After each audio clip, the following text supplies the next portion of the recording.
Welcome to NBA action.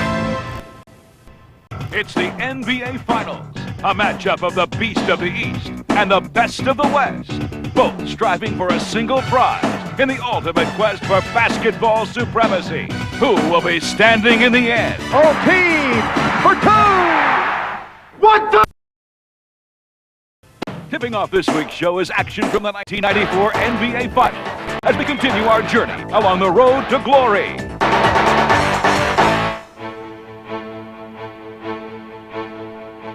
We're 4 steps away from the mountaintop. And it doesn't make sense to do all this work and come this. It's going to be easy to get it. Through my experience, anything good in life, you have to work real hard for. And they're going to fight their asses off. We cannot lose our focus of the big picture, and that's winning the war. Oh, man, we know what we got to do. This is going on. 1, 2, 3, go! Of course, the matchup that we'll be watching in the middle, and that match is Hakeem Olajuwon and Patrick Ewing. The hardest part is the waiting. Electricity in the air, butterflies everywhere. With anticipation at a fevered pitch, the clash of the Titans got underway, with the visitors from New York drawing first blood in Game 1 of the best-of-7 series. Oakley trying to set the pick. Now Oakley has the open jumper. Yes. The Knicks 12, the Rockets 7. To shake off a week's worth of rust, the Rockets look to the dream. Olajuwon has hit his first 4 shots. Easily gets away from Ewing. And the foul. Cassell with a spectacular shot. With help off the bench from Carl Herrera, who was returning from an injured shoulder, and rookie point man Sam Cassell for New York to lead at the break. Cassell got the step. Just it off to Laurie. That's the 3. After the first 2 quarters of play, it's the Rockets 54, the Knicks 46. Baskets were hard to come by when action resumed. Combining 2 stifling defenses with spotty perimeter play all led to the lowest scoring half in the history of. Make it 9 straight shots missed by the Knicks. The Knicks refused to give ground. And when Anthony Mason came in and shut down Olajuwon, the Eastern Conference champions were in position to steal both Game 1 and the home court advantage. Get us out, baby! But it was not to be. Knicks down by 4, 80-76. Smith drives. He jams it in. The Rockets take Game 1 of the NBA Finals. Final score from the Summit in Houston. The Rockets 85 and the Knicks 78. We're definitely. And tomorrow we can correct some of the little mistakes that we made out there on the floor and just try to come back in the next game and just have our rhythm. You know, we still feel confident. We're very confident. We think we're a good basketball team despite what the media or whoever else think. We still believe in ourselves. We made it this far. That, you know, we just got to play the game and we will prevail. Heading into Game 2 of the NBA Finals, the Knicks look to regain their scoring touch. Meanwhile, the Rockets, comfortably enjoying the home court advantage, hope to duplicate. Help them along. Houston fans provided their now unquestionable support.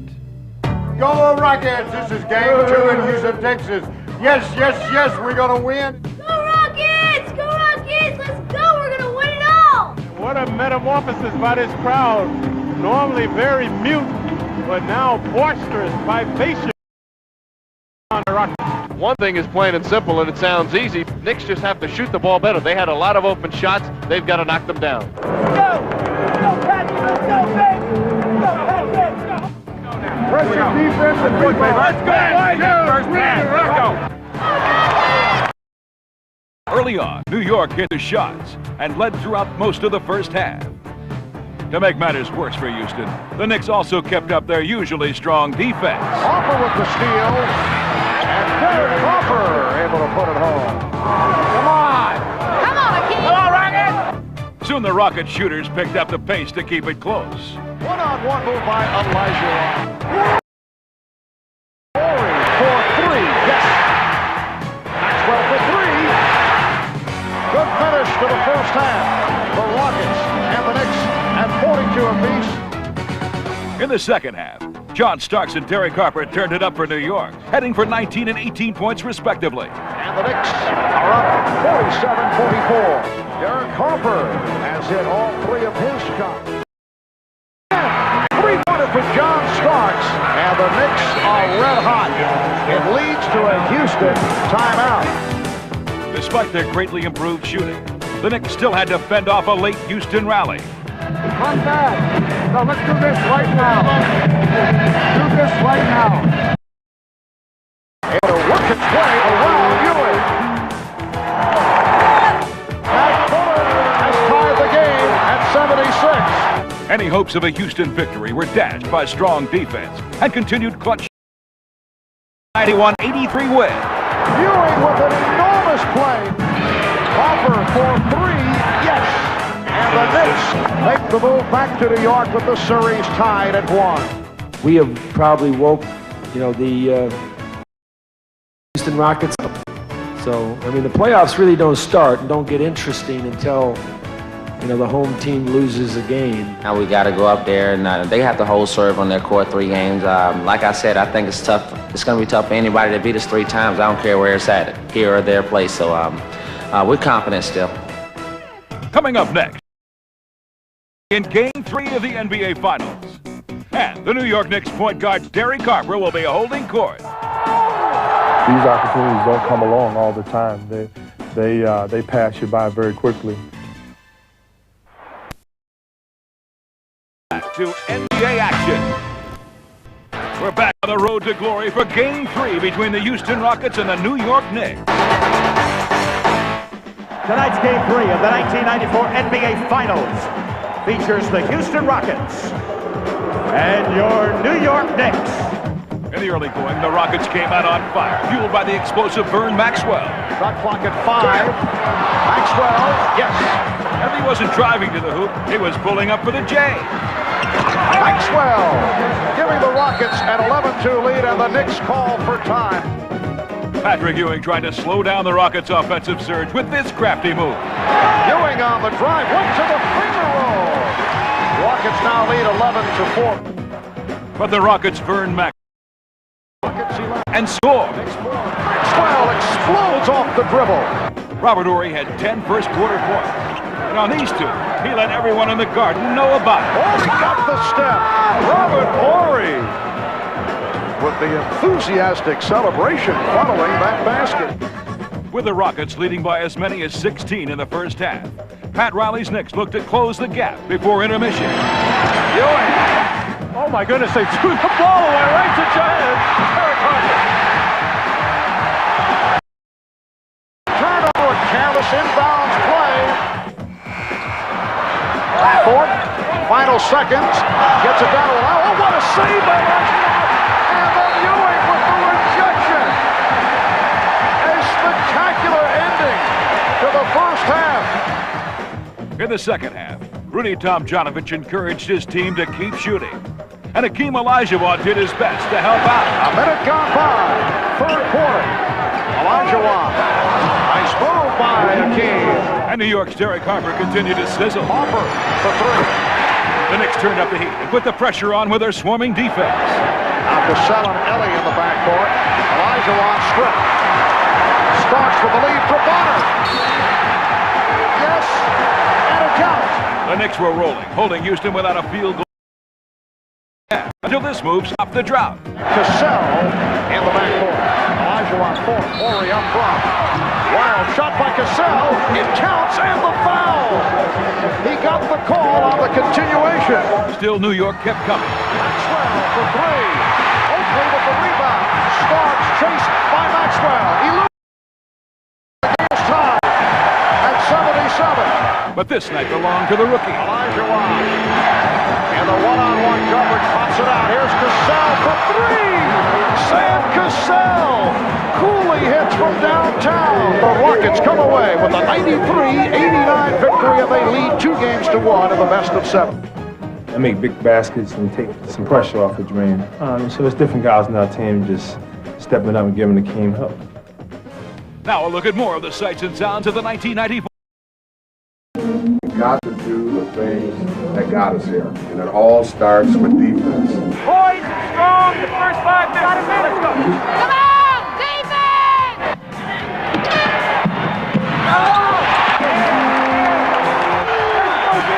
Ewing, cross-court pass, feeds to Oakley underneath the Smith, and he jams it in. Pressure on the ball. Pressure on the ball. Mario Ellie and Oakley. Bang, bang. Both of them. Here's Smith. Blocked by Elijah Watt. You got to get the rebound. 5 guys getting in there. Don't let him break you down. Don't let him break you down. How many seconds? How many seconds? Harper.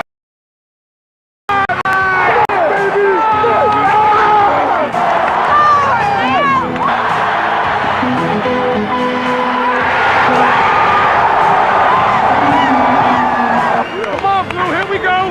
Now turn around. Don't say a word. It's not a tough call. No, let's do this right now. Do this right now. Now done. Here. You guys got to be honest with me about how you're feeling in the game. 21. Left side.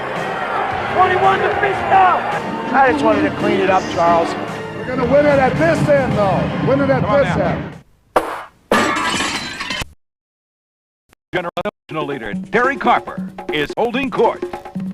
It was the best of times, and it was the worst of times. And like the Dickens novel, the career of Derek Harper has been a tale of 2 cities.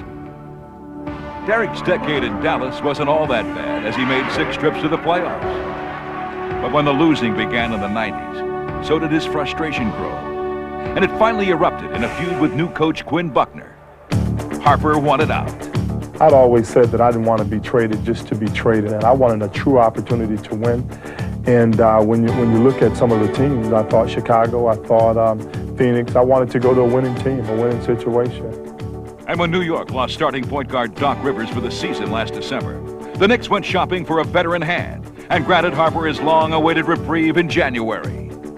It was definitely mixed emotions. You know, I was really excited, I think, for the opportunity to move on and to really have an opportunity to win a championship, which is really what I want to do. But at the same time, I had spent a third of my life in Dallas, and it was extremely tough to leave, tougher than I thought it would be. At long last, Harper's nightmare was over, and it was clear what was on. Former backcourt partner of 9 seasons, Rolando Blackman, reunited, and again they had one goal in mind. Immediately what we talked about was trying to win a championship. Championship time is here, you know, getting acclimated to the system, learning as fast as he could, and trying to do the best that he could. And he wanted to come in and learn as fast as anybody else and to do the job. But Harper's adjustment to the Knicks was difficult at first, struggling with the weight of the expectations that labeled him a savior. I definitely did feel the pressure. Like anybody, I wanted to come in and score 20 points a game, and I think I had to come to grips with myself that wasn't my job to do. My job on this basketball team is to run this team. It's not to score a bunch of points.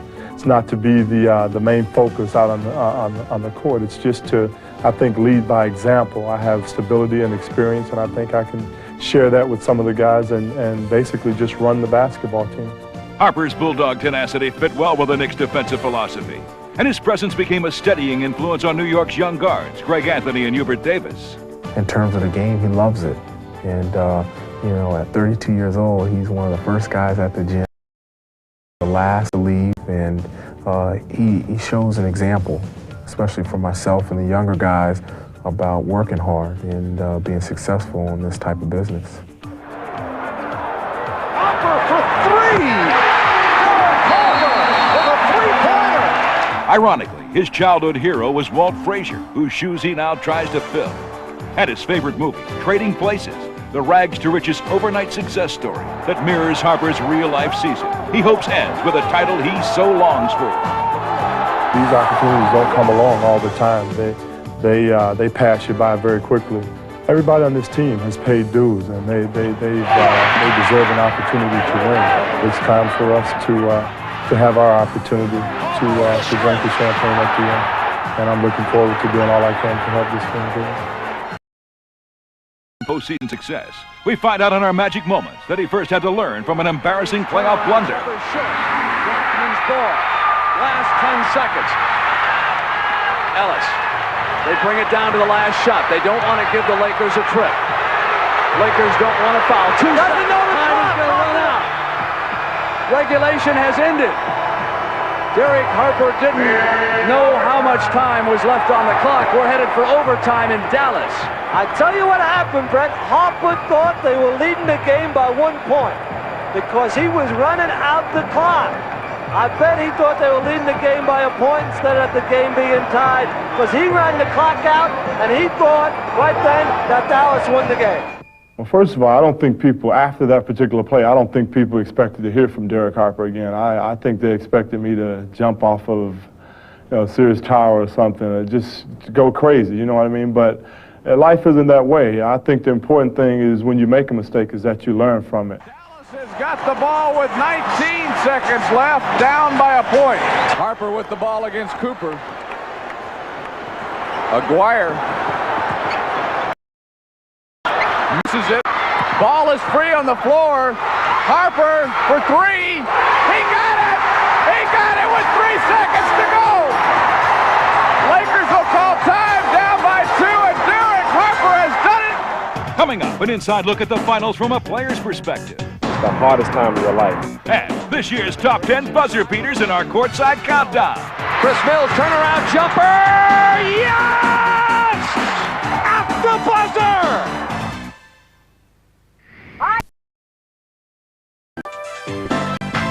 Now a player's perspective of the finals in our inside look. Hey, what's up? This is John Spider Cyrus from Miami Heat, and I'm sitting here cooling in the heat in Houston. I'm cool! But I don't think the New York Knicks are Houston. I'm thinking about enjoying anything but winning. Quickly double, behind the back, inside, Sally. Yeah! I know, I've been here 3 times. It's the hardest time of your life. It's all hard, baby! NBA stands for No Boys Allowed, and this is exactly what you come to play for, the NBA championship. Anybody want to go over anything? You got guys that are going to be injured during the play. 82 games. The Knicks have played already 100 games. You got those nags to take care of because you had to play so much. What's that injury going to feel like during the finals? Well, during the finals, I don't think it's just going to come into play at all because once you're out there, all pain is like put behind. You just go out there and play the game. You know, guys are doing whatever, ice and stem, all the treatment in the world, but don't think about it and keep that trophy in your mind. Everyone knows you as a man of steel. You're going to go in there, you're going to bang with the best of them. What pain do you feel when you step on court? Well, it's something I don't really think about a lot. When I'm on the court, I think about trying to get loose balls, rebound, and second shots, and make my team go. How many crazy requests you get? So many requests. I just took my phone off of me because it just kept ringing. You just got to learn how to say no. But that's when I cut off my phone during the day of game day, cut off my phone and my answer machine. After 82-game grueling season and 3 long playoff series, you're one of the last 2 teams in the NBA left for the biggest prize in the world. With that, you got world media. You keep it in perspective. You realize that it's momentary, and the only reason that they're here is because you're in the finals. Even though the media is here and people from all out of the country, our main goal is to go out every night and keep our eye on the prize, and that's the ring. Trust me, when you step on court, the only 2 things you're thinking about right now is your role in winning a ring. There's no pain. There's no discussion on where your parents are sitting, where your friends are sitting. I'm telling you, nothing that brings men closer to the future winning a championship ring.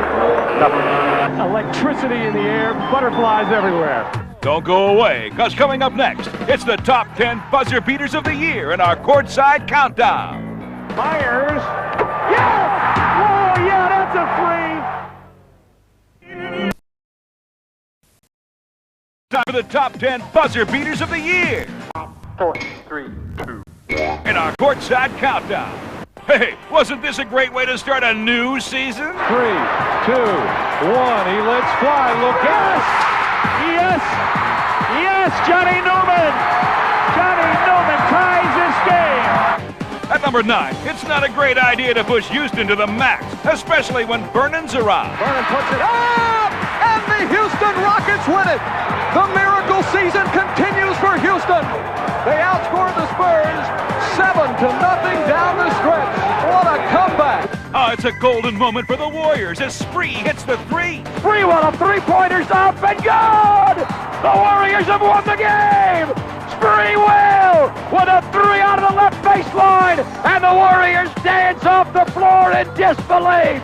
It's the closing moments in Milwaukee, and Cleveland closes it out. Wilkins way up, lets it go for three, and he made it!